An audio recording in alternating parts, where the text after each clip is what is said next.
What's good, family? Welcome back to the Betting Exchange live on MSG. We're making bets, debating bets, telling you why the bets are the best.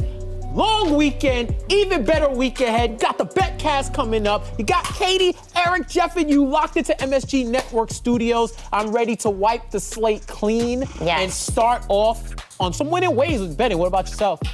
I mean, I had a great weekend. I made a lot of money on St. Peter's on that Friday game. I had them at plus 600 and plus 680. And then I took them again on Sunday. Didn't win those, but, you know, less favorable odds. Yeah, I'm still heartbroken. Gonzaga, they didn't come through. They lost. And you know what? It was a great game. You know, some calls didn't go our way, but overall, they're the #1 team on the bracket. They should have handled their business. Listen, man, your alma mater knocked me out of my survivor pool, so Gonzaga's not good for me in a while. But you know who is good for us? Locking in all the way in Vegas, our friend Minty Bets, giving us all her sports and betting knowledge. Minty, how you feeling?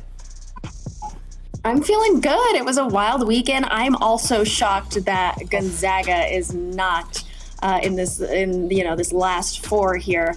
But yeah, I'm also shocked that St. Peter's isn't going all the way after making it to the Sweet 16. So it's been a wild weekend. Sometimes Cinderella leaves the shoe at the ball. Sometimes she can pick it up and wear it and get there on time. So absolutely, it was a great run though. Salute to them. Like they represented 100%. And let's keep it in the NCAA tournament here and go dancing with the spreads. We are down to the last four teams as we march towards the 2022 Men's NCAA Championship game.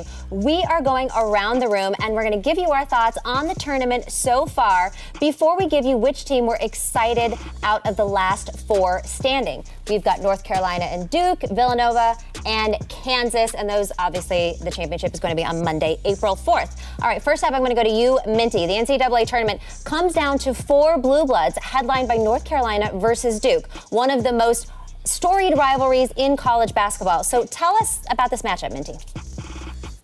Katie, this is the biggest rivalry in college basketball, but oddly enough, this will be the first time ever these two teams will compete against each other in the men's NCAA tournament. So what a great send-off to Coach K's final year at Duke. It's a pretty historic game for all those reasons. And in this game, Duke wants revenge. They lost to the Tar Heels last time they met a few weeks ago. The Blue Devils have an extremely talented roster, while the Tar Heels have had more wins against Duke in this rivalry. Duke opens as a 4.5-point favorite over UNC.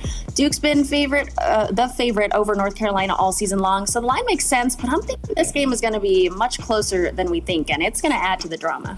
Ooh, I love a good drama. All right, Erik, let's talk about the other matchup here. It's Kansas making its 16th appearance in the Final Four, while Villanova has won 2 of the last 5 national titles. Tell us how these two teams measure up.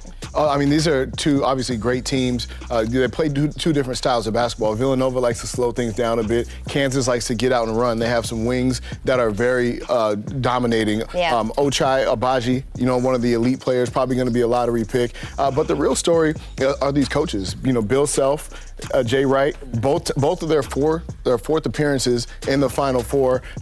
Bill Self having won a national title, Jay Wright winning 2. And I mean, this is going to be a really tight competition. These guys are tough, gritty. I mean, it's down to the final four, last 4 teams. So it's going down. Yeah, all right, Jeff, we talked about this a little bit at the top, but St. Peter's came so close to pulling off the upset and winning the region as a number 15 seed. But yesterday, they fell to the Tar Heels, or actually earlier this weekend. What does St. Peter's rank in your all-time favorite NCAA Cinderella stories? I like this story. It's personal to me because they're from the tri-state area. It was cool, but I've seen a lot of good runs. Steph Curry's run at Davidson, that was awesome because he was single-handedly, along with his team and his elite play, was slaying the competition. But one of my personal favorites is Dunk City, Florida Gulf Coast. They had people actually searching where in the Gulf Coast was Florida Gulf Coast. They were playing small ball before small ball was cool, took out Georgetown, San Diego State. They were like a movement. Now we play a lot of small ball, but back then it was kind of like a novelty. So I really enjoyed them. They had the streets shaking. So I really like Florida Gulf Coast. Yeah, March Madness is always